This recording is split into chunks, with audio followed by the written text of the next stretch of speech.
Welcome to the Church in the Wild podcast. You'll be hearing the words from worship from Sunday, July 20th, 2025. It is the second installment of our Signs in the Sky series, where we talk about rainbows. If you want to know more about Church in the Wild and check out our upcoming events and programs, head over to churchinthewild.org. Thanks for listening. So today is about rainbows, and I didn't want to take a chance and repeat something that Corey was going to say about rainbows. So instead, I thought I'd talk about colors in nature and why we see the colors that we see. Because colors aren't real. I don't want to hurt your head, but we perceive colors for different reasons. In some plants and animals, we see color because of pigments in their leaves or their petals or their fur or their skin. And a pigment is a chemical that absorbs certain wavelengths of light and then reflects others. And so we see the wavelengths that are reflected back to our eyes. So, for example, if all these leaves appear green to us, that means that the pigments in the leaf are absorbing all the other colors of the rainbow and just reflecting the green light back to us, and so we see it as green.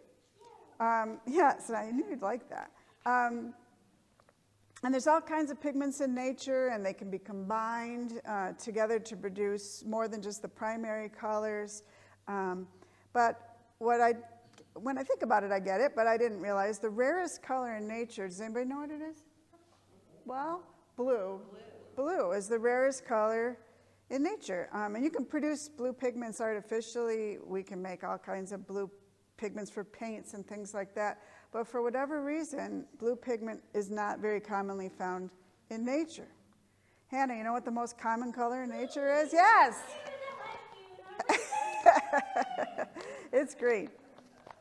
So when we see the colors of the rainbow, though, that's not due to pigments. It's a result of another way that we see our eyes perceive color. So when sunlight bends as it goes through water droplets, it separates into its component colors.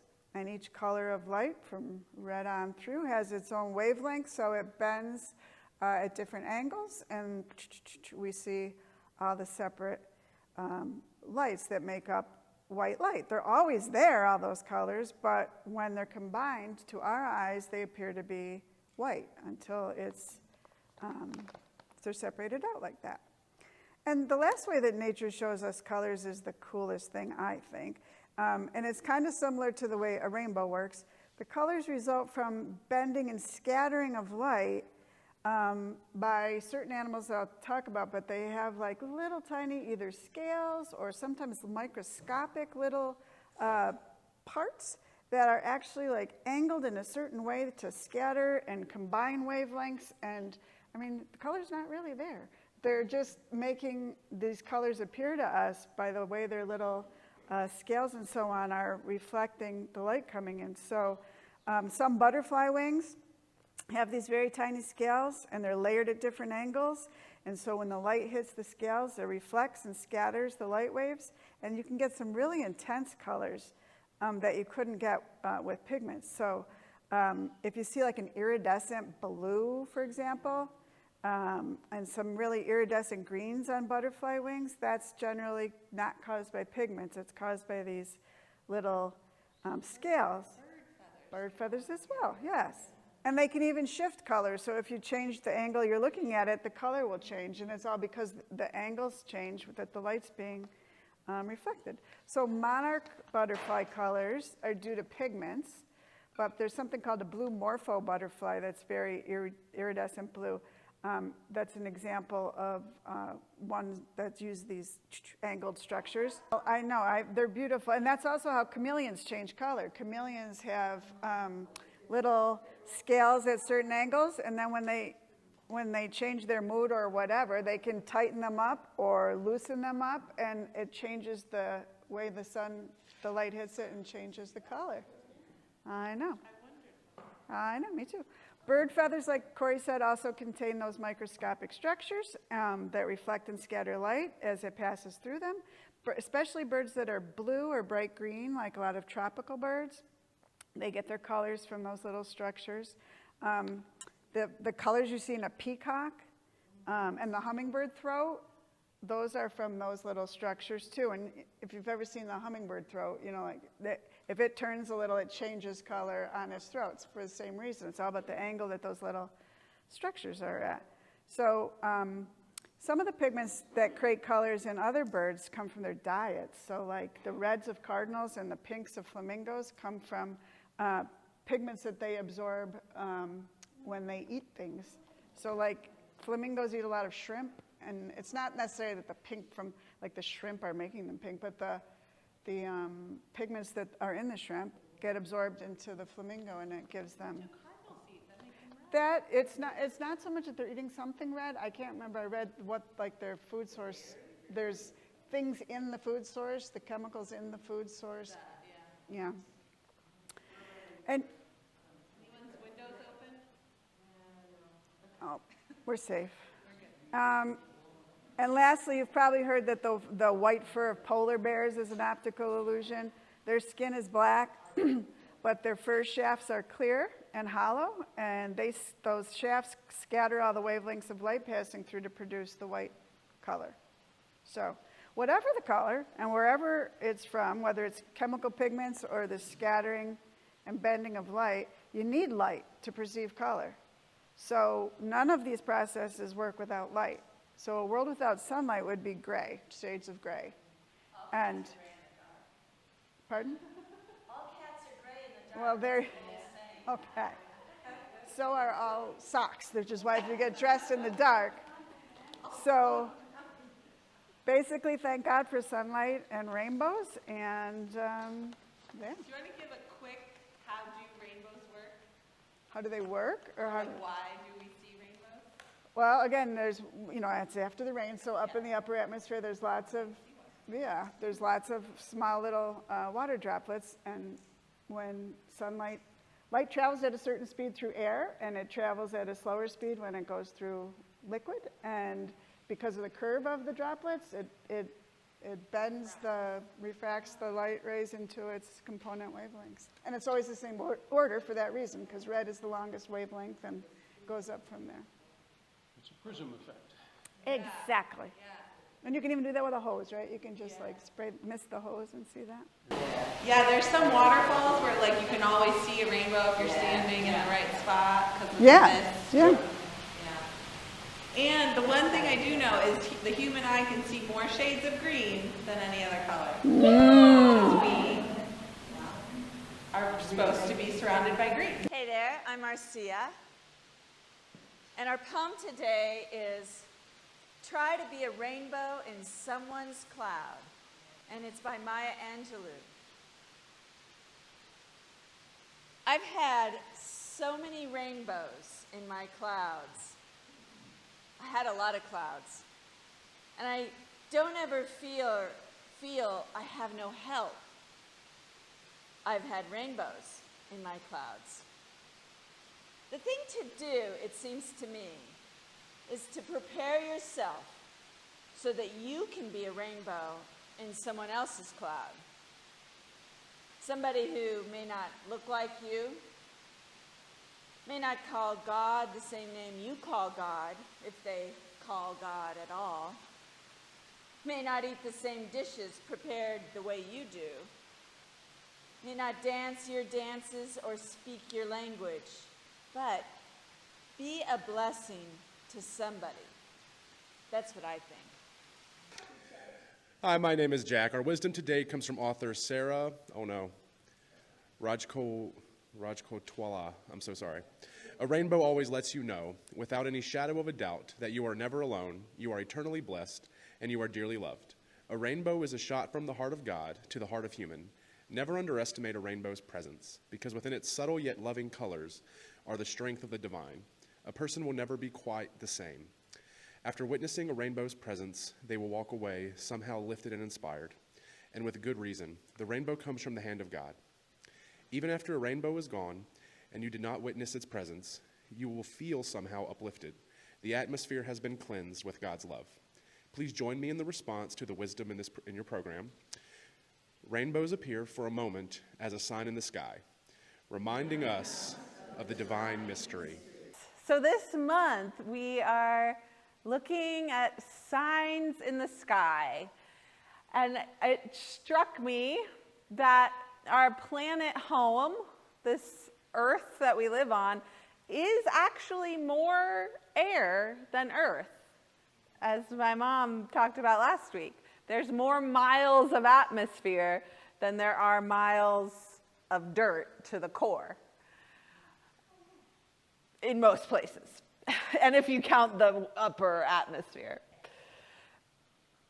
So we have a lot, so our little marble planet, this little safe place that we live, is this way because of our atmosphere too. It's our protecting blanket from the harsh world of outer space. So while our feet are mostly planted on the ground, humanity has been gazing up at the skies since the beginning of our species. And so this month we are considering the three that I'm aware of atmospheric phenomena that happen in our skies that are within our atmosphere, right? So there's the moon and the sun and the stars, but that's all out of our bubble. We're talking about the things here in our atmosphere. So last week we discussed clouds. Today we're talking rainbows, and next week will be auroras, the northern and southern lights. I don't know of any other atmospheric phenomenon that aren't one of those three things. Lightning, yeah. And there's different types of rainbow, like sun devils, but they're related. Is there some other? A sprite.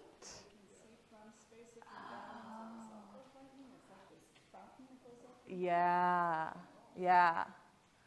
But yeah, so lightning is connected to clouds. But these are the three main things. So we're talking rainbows. And I would love to know, what feelings or thoughts arise for you when you see a rainbow in the sky? Hannah. The same feelings and thoughts I get when I see the colors. Which are? Happy, excited thoughts. Seeing a rainbow. It's always Aw, yeah. But it's rare.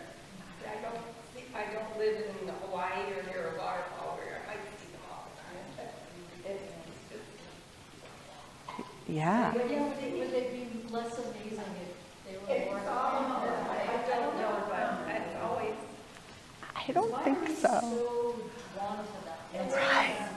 One of the full arc of the sky, you know, ground to ground. It's amazing. Yeah, Chris. I just love them. I'll pull the car over on the highway, jump out and take a picture of them. Yeah. I pulled over by McDonald's coming up. I was going home from Binghamton, and I pulled over by the ramp at McDonald's. And a couple other cars pulled over. It was a double rainbow. It was sitting there taking pictures. That was the coolest thing. I was fascinated by it. I've seen it so many times, but I'm never tired of them. Right. It is like this universal thing that humans love rainbows. Blessing.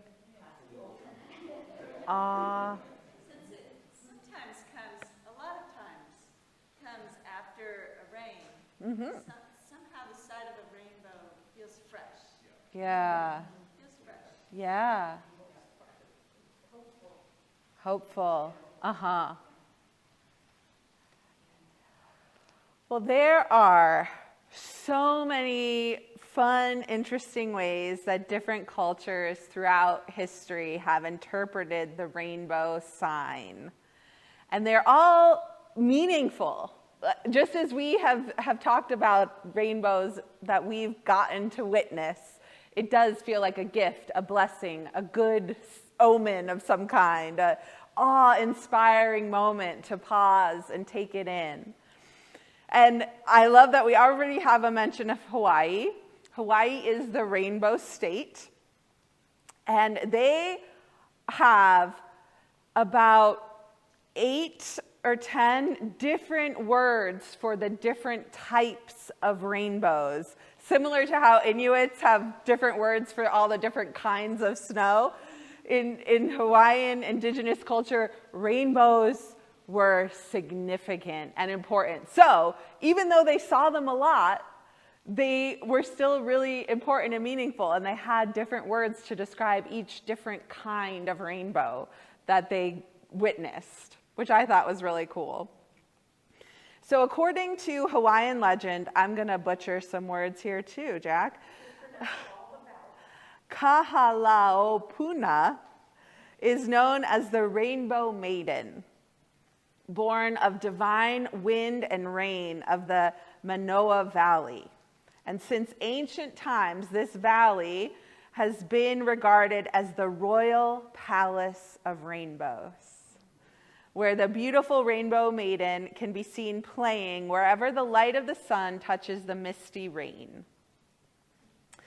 So this Rainbow Maiden was so beautiful, it was said, that a rainbow followed her wherever she went.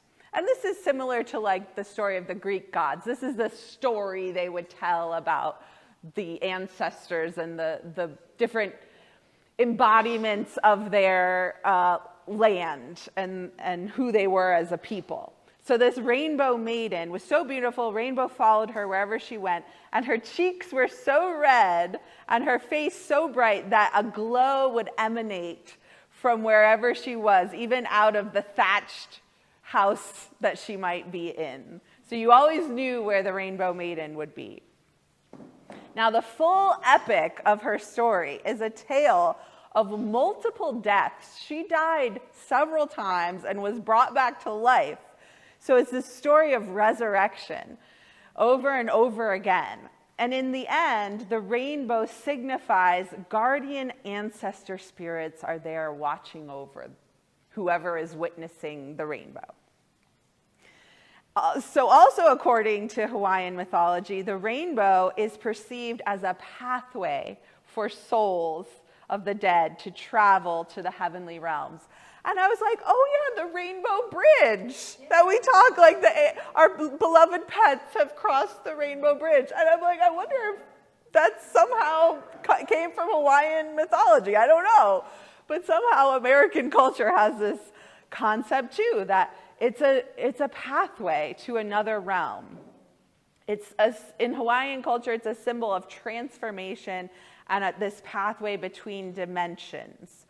But that is not a unique understanding of the rainbow. As has already been mentioned, in Irish tradition, the leprechauns would store their gold in pots hidden at the end of a rainbow, which was the best place because rainbows don't appear very often. So you could only get the pot of gold when you saw the rainbow, if you could find the end of it. Yeah. They were very sneaky, and it was smart of them to use that, right? The Norse saw the rainbow again as a bridge between our world, Midgard, and Asgard, the heavenly realm. Most Indo-European pagan cultures if they ever saw a complete circular rainbow, which I don't think I've seen in person.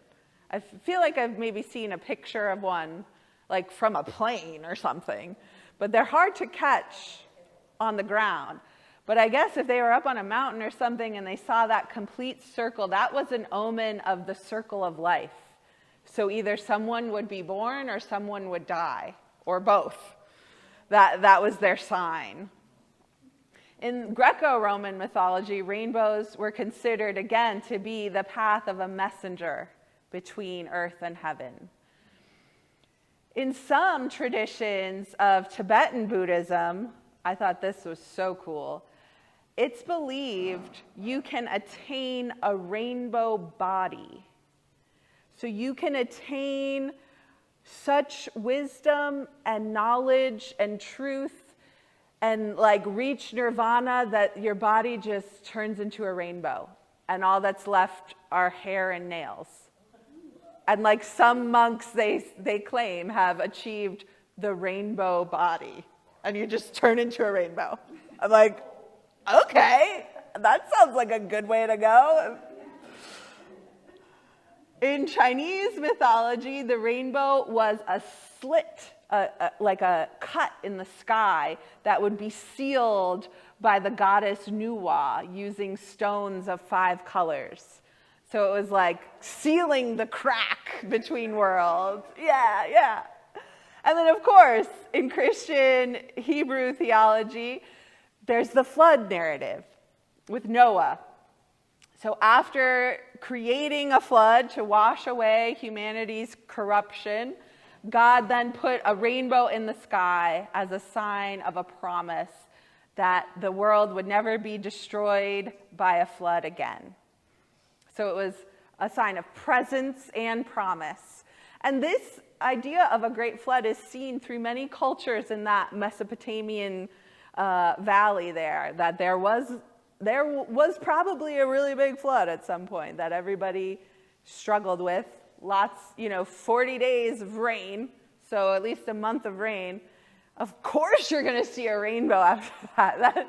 That is an incredible sight to see, and then the sun is shining again. It is a sign of hope and promise. In Amazonian cultures, this I thought was fascinating. The rainbow is associated with malign spirits, so it is not a positive sign. So it's associated with harm, especially like skin problems. And in Peru, there are certain diseases that are called, the name translates to the rainbow hurt my skin. And I'm like, maybe it's just like been so damp that they're growing fungus or something. I'm like trying to figure out how could the conditions that produce a rainbow harm your skin? Oh yeah, the bruise changes color. That's true. That's in central Peru that they have that understanding. And their tradition is when they see a rainbow, you close your mouth so that the disease can't enter your body if it's out there. Usually we're all going, I know. So that was the one place that, Peru, Amazon, those sort of central of the... Yeah, so maybe... Right. Yeah. Right. That was my thought. And then, of course, in the Hindu tradition, the 7 colors of the rainbow represent the 7 chakras of our body, and that each are connected to a different element as well. So they associate each color with a different part of the body. I believe where does it start? Red to purple or white on top? Yeah, thank you. So, lots of cultures have so many different understandings, but what I just found fascinating from doing that research was that every culture is struck by the appearance of a rainbow and took it as some kind of sign.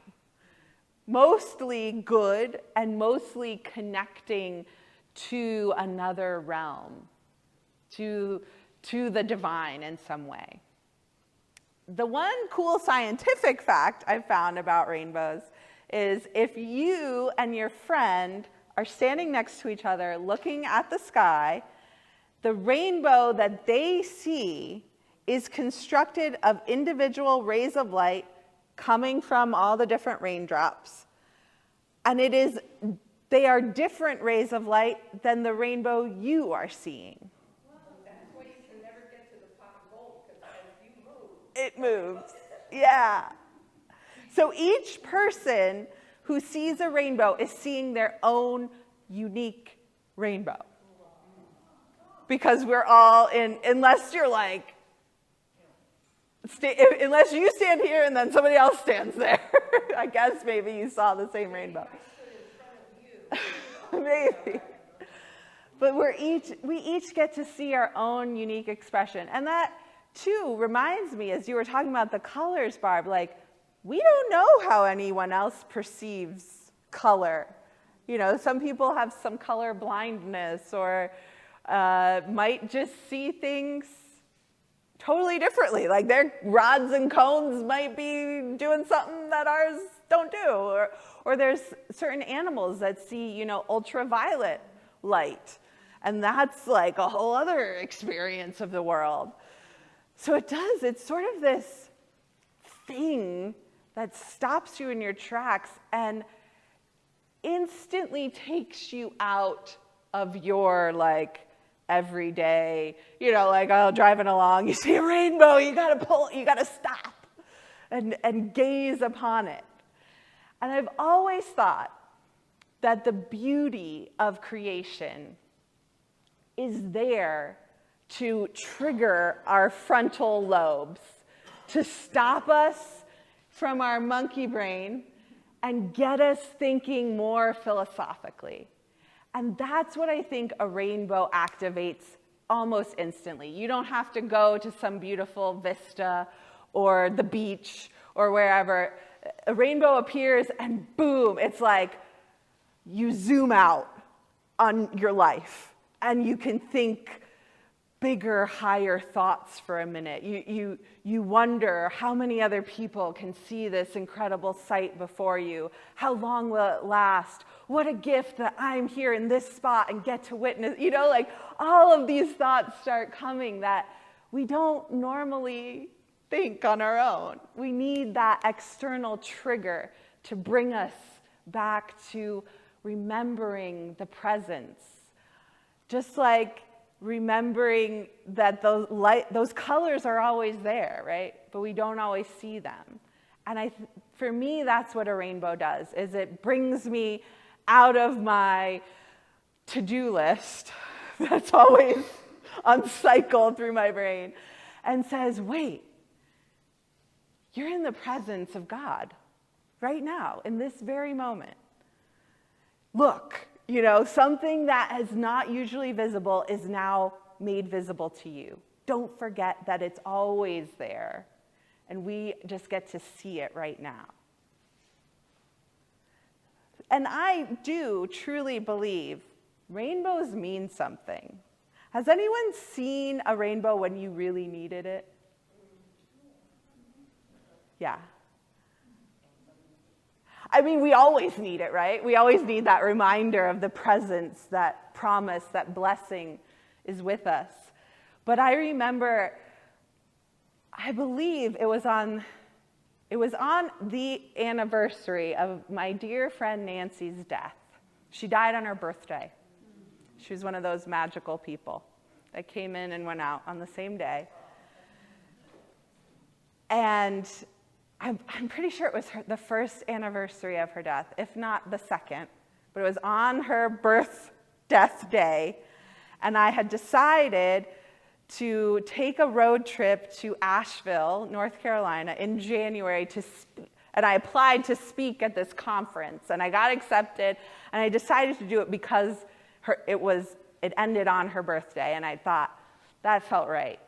And so I was driving home in a rainstorm, and I drove through a rainbow. And I was just like, thank you, Nancy. Like, I just felt her presence, you know, like that felt like a gift from another place, wherever she was.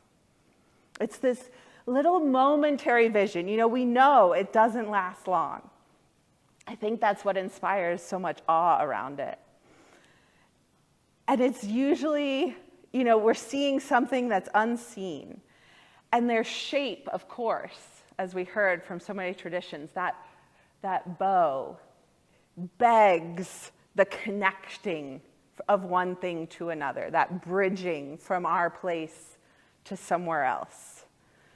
And they are the sign of transformation, right? Because a rainbow only happens after rain. Literally, a rainbow. So we've had to transform from storm to wonder, to clear sky to enough sunlight to cause these colors to refract through the little tiny drops of water that are left behind. And it often leaves us feeling transformed. It brings us out of our everyday into this moment of awe that we weren't planning on it, right? We weren't going to a destination to experience awe. It just comes right to us. It breaks through. And they're hard to capture, right? Have you ever tried to take a picture of her? It's like the moon. You can't get a good picture of her. It doesn't work. And so what does it force you to do? Just take it in. Just be present in that moment. To sit with it. And it's that freshness. The air has just been cleansed by the rain. Now light is shining. The vivid colors, all the colors of our world just get laid out across the sky for us to look at. It is an experience that doesn't leave us unchanged, for sure. At least my day is instantly improved if I see a rainbow. And it pulls us into that spiritual realm. It is that bridge.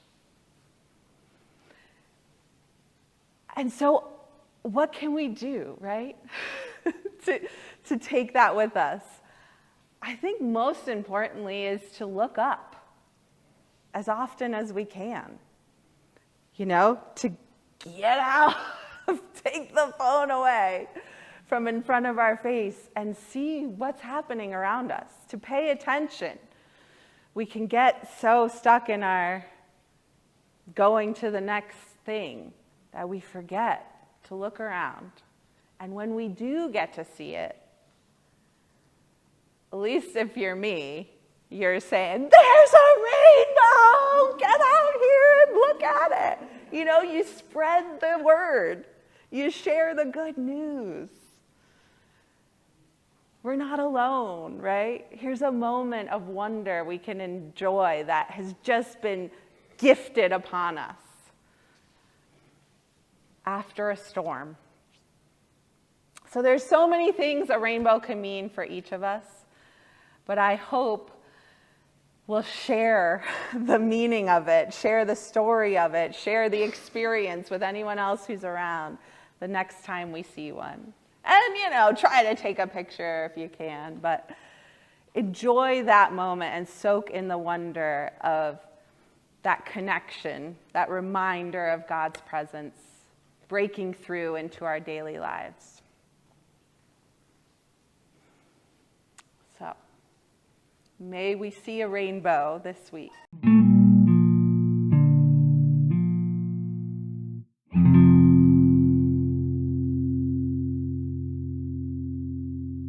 You can stand, you can sit if you would rather. If you're going to sit, it usually works best to kind of scooch toward the front of the chair. So I want to invite you to, I'm going to teach a movement, and then we'll actually do it in a more meditative way. This is called Lifting the Sky, and what's it called? Lifting the Sky. And I probably would have chosen it even if we weren't talking about rainbows. So I'll show you what it looks like. You're welcome to follow, and I also we'll work on it a little bit together. So what we're doing, if you think about interlacing your hands together and kind of pushing your palms down toward the floor, so you flip your hands, and then you just lift your arms straight up to whatever's comfortable to you. If you want to do one arm or none, that's fine too, and then let them float down to your side. So we don't actually interlace our fingers, but that's just kind of an easy way to learn how to do it. So hands kind of facing each other. This can be really tough on the shoulders, so work within your own limits. If you just want to come up halfway, that's totally fine too. So we start at the bottom, and then we lift up and lift the sky, and then let the arms float down to the sides. So this is the basic movement, and I want to do a little bit of a meditation leading into it. You can close your eyes if you want to. You can open them if you want to watch me. The big thing with Qigong, this is a Qigong movement. So the big thing with Qigong is that we do it in a way that works for our own bodies. And we're going to add the breath in with the movement. The movement will follow the breath, so we all breathe at slightly different rates. You can watch me, but you definitely do not have to follow me exactly. Again, do what feels good to you. If just sitting and watching feels good, that's totally fine too. If you want to get up and do the jitterbug, that's cool. It's all good. So I invite you to stand comfortably, feet shoulder to hip width apart in a way that feels, helps you feel stable. You can close your eyes if you want to, or you can soften your gaze, pick a point on the floor, and just kind of focus on that. And take a couple breaths. So breathe in, and then let it out through your mouth. Take another breath in, and let it out. We're going to start with a head-to-toe relaxation. So starting at the top of your head, think about relaxing your scalp. And let that relaxation ooze down over your head to your forehead. We carry so much tension in our forehead. Sometimes I like to rub my forehead and try to loosen up the muscles a little bit. And let that relaxation flow down to your ears, down over your eyes and your nose, and your mouth. Thinking about the jaw. If your teeth are clenched, you might want to loosen that clench a little bit. And this is part of the reason we breathe out through the mouth, because then you have to open your mouth a little bit and loosen up the jaw. Relax your shoulders. So many of us spend time wearing our shoulders as earrings, as a student once told me. Continue breathing. Feel that relaxation flow down your torso, your back, and your chest, and into your belly. You don't have to hold your stomach in for anybody here. So you can relax that. Relax your lower back. Think about your pelvis and how is that tight at all? Rock it maybe a little bit back and forth and find a good neutral position for it. Let that relaxation flow down your legs. Check in with your knees and see if they're just slightly bent rather than locked backwards. And check in with your calves and your ankles, and your feet. Wiggle your toes. We're going to take a breath, and when we breathe out, we're going to relax everything twice as much. And if you want, when you breathe out, you can also let a big sigh out.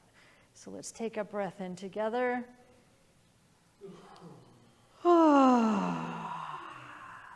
Relax everything twice as much.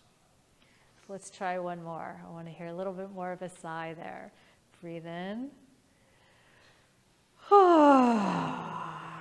Relax twice as much. All right, now that we're loosened up, let's move into lifting the sky. So again, palms pointed down toward the ground, fingers facing each other. Sweep your arms up. And then draw the rainbow and let your arms float down to your sides. And when you get back down to the bottom, you can start again, palms down, fingers facing each other. Sweep up, and then draw the rainbow down to the sides. We're going to add some breath in here. So when you lift your arms up, you're going to breathe in. Little pause at the top, and then as you let them go down to the sides, breathe out. And again, do it at your own pace. If you feel the urge to sigh it out as you come down, feel free.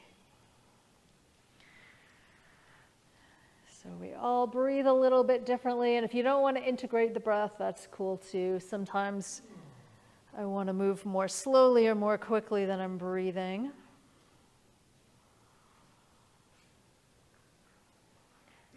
And if you want to add a little bit more into it,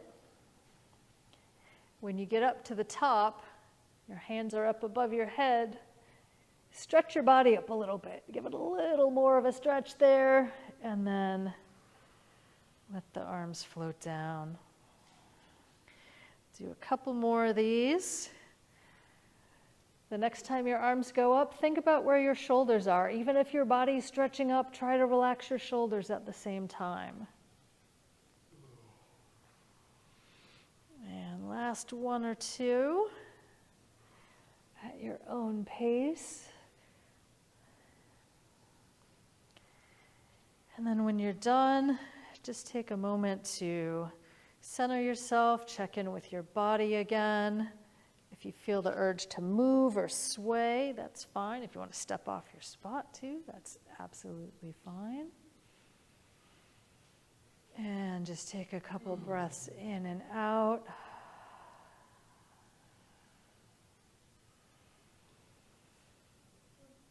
And when you're ready, you can come back to the room and open your eyes. Thanks, everyone.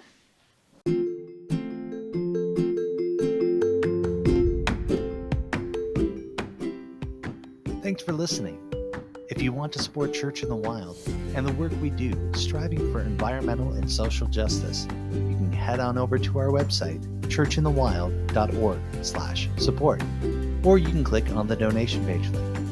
There you can make a donation, set yourself up to be a recurring supporter, or you can buy something from our Redbubble shop.